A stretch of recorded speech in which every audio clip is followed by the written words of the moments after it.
Which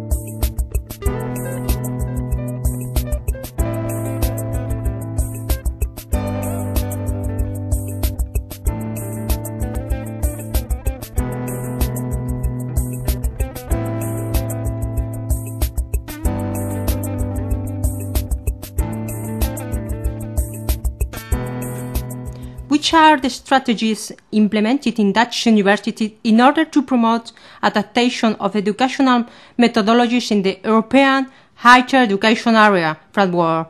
For example, incentives, in training, encouragement, etc. Which other strategy should be introduced in your country?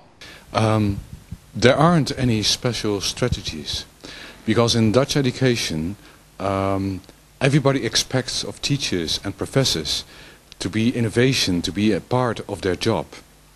So the innovation of methodology is a part of their job. They have to prepare students and pupils for the future. You cannot prepare students and pupils for the future if you don't think about the future and innovate the programs you've made. If you do what you always did, you will get what you always got. So there won't be any change. Now, of course, there are difficulties. Of course, not everybody has the equipment to become a part of the changes. So every Dutch teacher and every Dutch professor, 10% of their time is spent on learning themselves. So they have to think about, to reflect on their own capabilities and make their own program. Now, what is changing is that there is a paradigm shift. It is not as much teacher-centered, it is becoming more pupil-centered, student-centered. So what we're trying to do is to get the students to take up responsibility for their own studies. So they have to reflect on their own capabilities and then ask again, what do I need in order to become a good teacher? Now, of course, as in every country, there's almost always not much money, not much time. And that is logical, because everybody is working hard. So if you have to make an introduction of a new system, you have to make choices. That's one of the things that's trying to be done. So you cannot do everything in the same way you always did. You really have to make a choice. You have to say, okay, we'll stop this and we start this, and later on we'll get back to the other things. So you have to make choices. This is one thing. And the second important part is cooperation. If every university starts to try to find their own way, it takes a lot of time. If you work together, and not everybody wants to say something about the changes that have to be made, you can speed up very much. So what we're trying to do is to get the university to work together. This needs, then you have to trust your colleague. You have to recognize the capabilities of others, and this is very difficult, because in Holland most of the teachers and most of the professors, if there is any change, they want to talk about it. And if you really want to talk about all the changes, it takes more time, and it's more difficult to make the change. Today I've heard a lot of good examples. Now, if you take up these examples, then you don't have to try and to find them out yourself. So if you work together with 53 universities in Spain, I do think that you have a lot of knowledge in order to make those changes. Which are the obstacles do a teacher and students go over the methodological renovation? Well, shifting the responsibility more to the students makes it difficult for the teachers, because the teachers don't have the monopoly anymore on knowledge. So they have to trust the students to do the right things. They have to become coaches of the students, less becoming a teacher or professor. Now, the other way around, it's the same way. It's more easy for a student when a professor says, you have to do this, you have to do this, you have to do this. Now they have to think about it themselves. They have to create their own studies. Now, this takes time, and again, it's more easy. So everybody finds this paradigm shift very difficult. And of course, people don't like change. In education, the system we are using now people have thought about it a long time. They made decisions, they made choices. So they are satisfied with it as it is right now. So if you have to change it, they have to change their way of teaching, the way they work together. And that is very difficult. Because most of the people like things to be the same. Change is it's a very strange condition. You should think that a university is about changing. Research is about changing. Research is about finding new ways. But as soon as it is within the own frame of their work, people find this difficult. So the motivation has to become very clear. You have to talk about that. Why are we doing this? And if professors would go back in education to the schools and to the pupils who are at the schools now, they would find a totally different type of pupil than, for example, for about 20 years ago. Concentration, for example. What we had today was a good example. I think that 70% of the time is spent listening to people explaining things. Now, if you try to do this for a pupil from 12 to 16, it won't work. You will lose them after 10 or 20 minutes. So you have to change the way you work. This is what people find very difficult. And of course, you have to invest. So it will take more time. You have to think about it. And the incentive is that if it works, you get better results, and pupils and students who enjoy going to school more or going to the university more than they did before. That's one of the main incentives, I think. Which procedure should be used to measure the result obtained after operating new educative method? Using new educational method?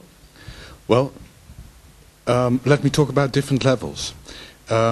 In Holland, with the introduction of the bachelor-master structure, we organized what is called the Dutch Accreditation Council. Now, every department, every course, once in 5 years, will be looked upon whether the quality is all right. It's about 26 points which are selected to look at these things. If you don't pass this, you have to stop right away. So you cannot go on, you have to stop the course, you have to close down in order to make it better, and then again the Dutch Accreditation Council comes back, looks upon it again, and when it's all right, you can start again. So this is a huge problem. If you fail, you really have a problem, because you have students, and you have you cannot say to the students, okay, we failed, so you have to go somewhere else. So this is on the level of the institution. Now there's also what we would call, we use a lot more assessment, portfolio, and a 360 degrees feedback. So if you do something, for example, if a student goes to a school to practice, he has to evaluate himself, he has to ask a colleague student to do the same, he has to ask the teacher to do the same, and his professor will do the same. This is what we call 365 degrees feedback. This has to be done every time when a student has done something, has done a project. So what you will get is not only the grade of the teacher or the professor, but you will also have the grade of the student himself. So the student ought to reflect on the things he has done, and then has to think about, what do I need? What if something went wrong, what went wrong? What do I have to do to become a better teacher or become a better student? So it's not only that the outside world looks upon the quality, but it's also what we try to do is to have the pupils and the students themselves to look at the quality. Now it's the same with the professors. They also have to make a 360 degrees feedback. So they will have to ask their students, what do you think of my performance? They have to ask a colleague, what do you think of my performance? They have to tell themselves, what do I think of my performance? And their director has to say something about it. And again, then you have a discussion. If there's something wrong, what can I do about it? And then we have the 10% of learning time for the professor, and he has to invest. Now, if a person doesn't do this, the first time there will be a talk. The second time there will be a talk. The third time there will be an order. The fourth time we'll have to say goodbye. So you cannot stay a professor or a teacher for the rest of your life. Now in Holland this is starting. We are at the starting point. So the whole system isn't implemented yet through the whole system. But this is the movement in which this is the direction in which we are working. The same applies to directors. What kind of didactical resources do you consider essential in order to adapt teaching methods in the European higher education area framework? What role do information and communication technologies play in this process?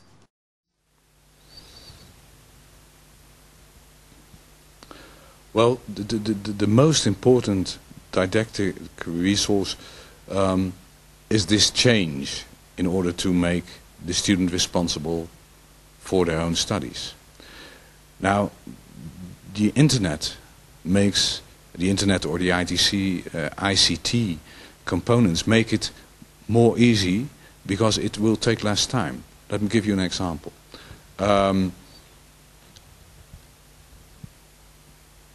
At this stage, all our students who are involved in research put the results of this research on the internet. And it's free to access for everybody, teachers, students. There's also some quality assurance in this, because there's no student who wants to put something on the net which it hasn't got a certain kind of quality. Second, what we do is if a professor holds a lecture, we tape the lecture and put it on the internet. This makes it possible for a pupil or a student who is teaching at a school, has a problem, then to go to the internet and try to find an answer to that problem. So you are not, at this stage, most of the students are dependent on the moment in which a certain part of the program is presented. Now, if you take it all down and you put it on the internet, students can make the decision when they need the information. And we think that you learn more when there's the necessity to learn. So if you need the answer to a question and you get the answer at any moment, during the night if you even want, then it will stick in your mind. It will have more influence on your behavior in the way you work. Now, for example, this is the first thing what we're trying to do. If a student goes to a classroom, the whole lesson is put on, is on the computer. After the lesson, the pupil has to look back at his performance, and he picks out the good moments and the less moments. And he can put this scene, this part of a lesson, on the internet and asks other students, what do you think? Did you have a situation like this as well? Or he can ask a professor to react on the situation. And it's not only about the things that went wrong, but it's also the successful moments during that lessons. Now these are put on the internet. If another student has the same kind of problem, he can go to the internet and look for a scene which can be compared to his own problem. And he can have a look. And he can look at the suggestions which are made by others. This will make it a lot faster, and the investment of the teacher or the professor will be less, because he can go on his own, and again he can do this on the very moment he got a problem. He doesn't have to wait for a fortnight or for a week in order to speak to his professor. So these are a few examples which create a different setting. The last thing, knowledge is not the monopoly of the professor or the teacher anymore. If you go on the internet, you will find other people who are on the internet, and you can put your question to others. So this will change the situation in education. And this will make a change to the position of professors and teachers. In order to share and learn from experiences regarding good practice in educational methodology, could you please tell me if there is any strategy in this sense?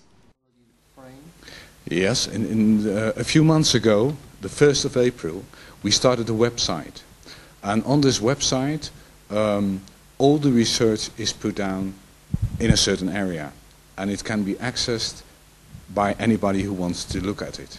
So what we do is share those good practices through the internet. And we invite not only our own students and our own professors to put the things on the internet, but we invite teachers to do it as well.